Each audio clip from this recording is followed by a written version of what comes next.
Mbahaye ikaze kuri Ayra Media Production. Aka ni agasobanuye story. Muri kumwe na Ayra Pro. Dutangiriye mu rugo rumwe aho couple yakoze ubukwe. Abakozi bo muri urwo rugo baje gutora ubusurira. Bari guhengereza ari nako baganira. Bamwe bati disi tubabajwe n'uriya mwana w'umukobwa. Abandi bati ese koko inkuru zivuga kuri uriya muryango ni ukuri. Couple yasezeranye nayo umugabo abaza umugore we niba ibihuha bivugwa muri famiye y'uwo mugabo nawe abyizera.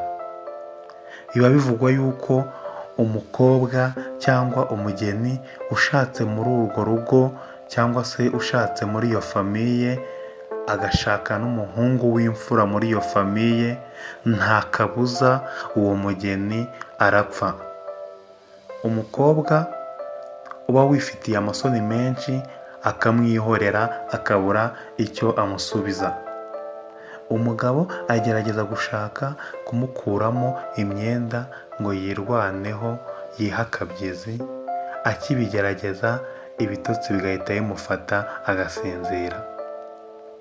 Umugabo akimara gusinzira, umuyaga mwinshi utangira kuza, inkuba n'imirabyo bigakubita, inzugi n'amadirishya bikikingura.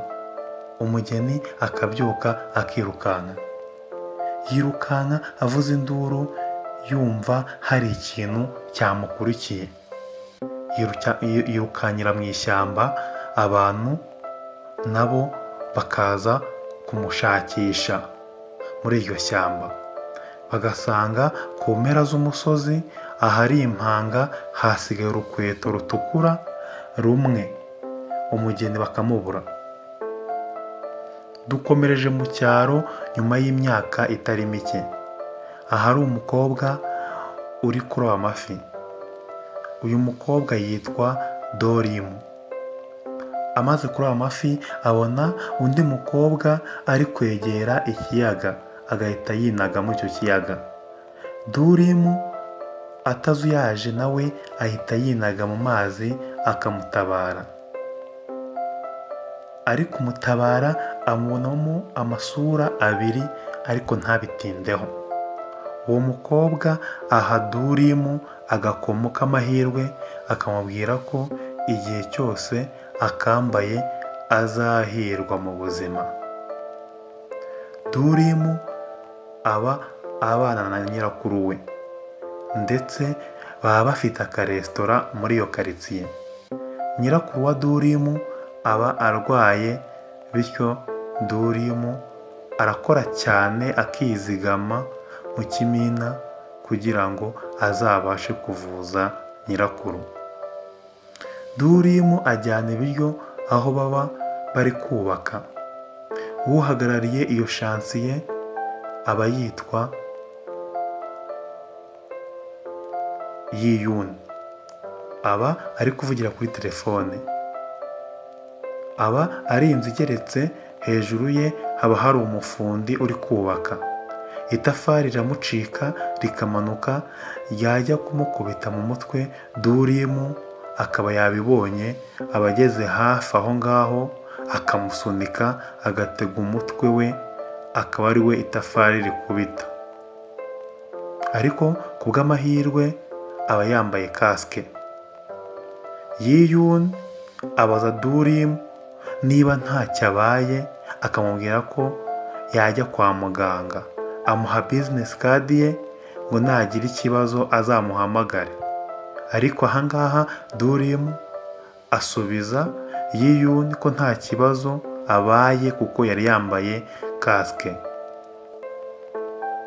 Yiyun asubira kuri telefone, aba yari arimo avugana na mushiki we witwa Yijiyongo. Akamubwira ko abonye umukobwa basa neza neza fotokopi. Dukomereza mu mujyi aho umusore w'umukire witwa Kangaju aba avuye mu mahanga. Inshuti n'imiryango bikaza kumwakira. Fiance we nawe wa mukobwa witwa Yijiyungu usa nka Dorimu nawe aba yabukereye. Aha sheri we ururabo, Kangaju ararufata ariko nta kindi kintu amubwira, ahita yikomereza. Bajya gusangira, umukobwa agashaka ko baganira bakamenyana kuko nta mwanya wo kuganira uhagije baba barabonye, biturutse ko ahanini imiryango ariyo ibi birimo kugira ngo babane. Umukobwa ashaka ko buri wese amenya icyo undi akunda n'icyo yanga, umusore akamubwira ko nta mwanya ibyo yabibonera. Amubwira ko yahaye nyina urutonde rw'ibyo akunda n'ibyo yanga, ko yagenda akarumuha akarusoma. Umukobwa abona umusore atamwitayeho, ibyo amubwiye akamwihorera, akamubaza niba abona ari igipupe imbere ye. Umusore nawe akabyemera, akamusubiza ko amufata nk'igipupe, ndetse n'umubano wabo ko awufata nka bizinesi, ko umukobwa icyamuzanye ari ubutunzi nta kindi. Umukobwa arataha, ariko agataha yababaye cyane, akabibwira nyina. Mama we aramwihanangiriza akamubwira ko bidakwiye kumurakaza, ibyo aba yamubwiye cyangwa ko amwitwara bidakwiye kumubabaza, ndetse ko agomba kujya abyakira kuko ariho basigaranye amakiriro honyine. Baba bafite kampani y'ubwubatsi yitwa Osong Construction. Iyo kampani iba iri guhomba, guhemba abakozi biba byatangiye kugorana, abashoramari baba barabashizeho. Mama wa Yi Ji-young abwira umukobwa we ko agomba gushakana na Kangaju, umusore w'umukire, kugira ngo babashe kubona andi maboko azamura kampani y'ubwubatsi yabo yari igeze aharindimuka. Dusubiye mu cyaro, Durimu ari gutaha agera hamwe ajya abitsa amafaranga mu kimina, agasanga hari akavuyo.